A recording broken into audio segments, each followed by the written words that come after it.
Welcome, everybody, to this week's edition of Valpo Basketball Weekly, brought to you by Lakeshore Bone and Joint Institute. Brandon Vickery with you. Glad to be joined via Zoom by the head coach of the Valpo women's basketball program, Mary Evans, as we get set for Hoops in the Heartland. It's tournament time this week as the tournament starts on Thursday in Moline. Before we talk about that tournament, let's look back at this past weekend and a couple tight games, and particularly the second game against Drake going to overtime. I guess just what did you see over the weekend, and what can you say about the progress that's been made in the program to be right there and competing with the top teams in the league like Drake and Missouri State, and then B, maybe what you need to do as far as the next step to close out those wins against elite Valley programs? Yeah, no, I'm really proud of the way the team played this weekend. I thought they went into Drake, which is typically a pretty tough environment to play in. They had fans back in the building, so it was, again, pretty tough place to play. And they handled themselves really well. I thought they had good focus. They played extremely hard, and I thought the way they bounced back after Friday night's game and the performance they gave Saturday was great. And we had our opportunities, and, they made a couple plays late, which got into overtime and then took the W. But I thought the team worked their tail off all weekend long. Before we look ahead here, let's kind of look back at the regular season. Certainly a unique year. Just how would you assess the way the team handled dealing with the uncertainty with scheduling, dealing with all the protocols, everything along those lines? And what are kind of your thoughts as you look back at this year's regular season? Again, I'm really proud of them. I mean, it's been a difficult year from going home this time last year and not seeing each other until July, to being back on campus with very strict restrictions all summer, to starting to play, to going through multiple quarantines, to having our schedule or our season postponed. We were able to get all of our non-conference games in and got into the conference and got all but two in. And, I'm very proud of the way they carried themselves as young women this year. The way they handled protecting our bubble. I thought they were very, very responsible, and how they carried themselves off the floor. I'm so happy they were able to do that. I mean, all I wanted as a head coach was to play this year. I thought that it was very important for our teams to have some sense of normalcy in playing basketball and being back together as best as we could with all of our protocols. And I think they did a fantastic job. I think my staff did a great job. And I'm excited that we were able to get 23 of our 25 games in. And I think we've competed well. We've fought. We've gotten better throughout the course of the year. We've proved ourselves that we can play with anyone in our conference. And now we just kind of got to get over that hump. We've got to be able to make the plays to finish ball games. And that's kind of our next step in our maturation process. Well, this conversation coming out right after the release of the conference awards, so it's your first chance to touch on the conference honorees that you have, with Shea Frederick being on the first team all-conference, a tremendous accomplishment, as well as the Scholar Athlete first team that was announced the other day. And then you also have an honoree in Carrie Weinman, all-conference honorable mention, all-defensive team. Just what can you say about Shea and Carrie and what it's like to see those student athletes earn that recognition from the Missouri Valley Conference? Really happy for them both. I thought, I think Shea's one of the best guards in our conference. I thought she was last year, and was a little disappointed when she didn't win anything last year or get any type of mention.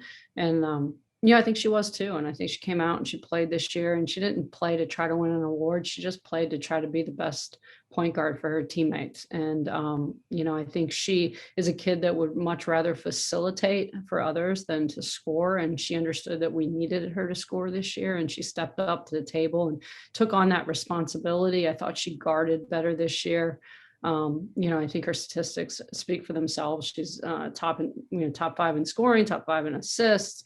I think she's in the top 10 in steals. Her shooting percentages all went up. I think she put a tremendous amount of work in. She was fortunate to have facilities back home that she could get into to get shots up and to work on her game. And, and for what Carrie accomplished for not having those facilities, I don't know if I told you the story, but her dad has a hoop in the cul-de-sac that he had to put bricks under to make sure it was regulation height so she could get shots up outside. So, what Carrie was able to do, she's always been a really elite defender, but I think she stepped up for us this year and scored the ball better and was more aggressive offensively. And I'm really proud of both of them. They both, I think, deserve it. They're both fantastic young women, tremendous leaders on our team. And really, really excited, obviously, to have them coming back next year and to watch them kind of finish off this season as we try to make a run for this thing in Moline.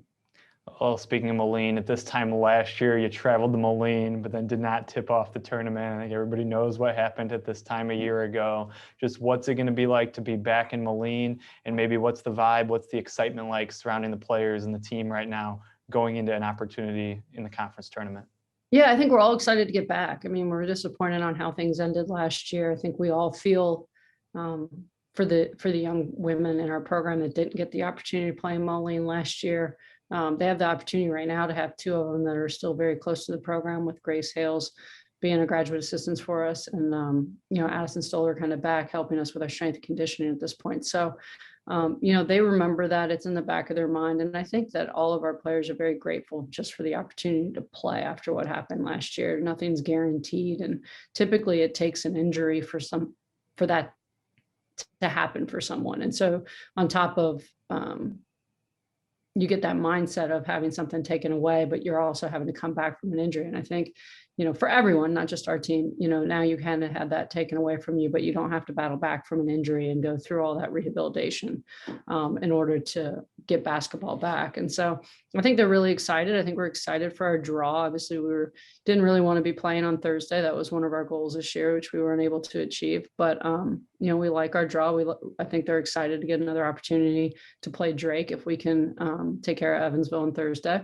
And moving forward, I think they have the confidence in themselves as a team that they can play with anyone in the conference, and they're going to have an opportunity. Right, this is what tournament time's all about. You have an opportunity; anyone can win. Things get a little wacky, and they have an opportunity to go out, and if they truly feel that way, to prove to people that they can make a run at this thing, and that's our goal moving forward.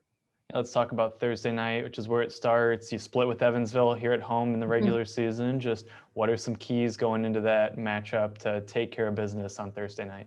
Yeah, I think we have to go in and we have to play our basketball. I think, the split happened here. I thought Friday night we played very individualized basketball, and I think we've got to do a better job of, from the word go, playing team basketball offensively and defensively, working together, moving the ball from side to side.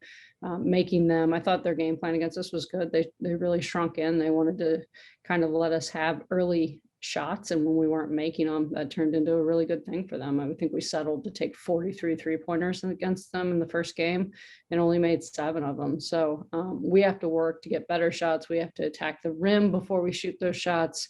And I think, the young women are excited to go out there and have another opportunity at them. And I think we've grown a lot since that game and have become a better basketball team.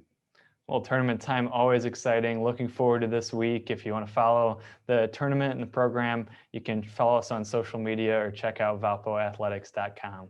Good luck this week, and we'll talk to you again following the tournament. All right. Thanks, Brandon. There she is, the head coach of the Valpo women's basketball program, Mary Evans. And once again, this has been Valpo Basketball Weekly, and it's brought to you by Lakeshore Bone and Joint Institute.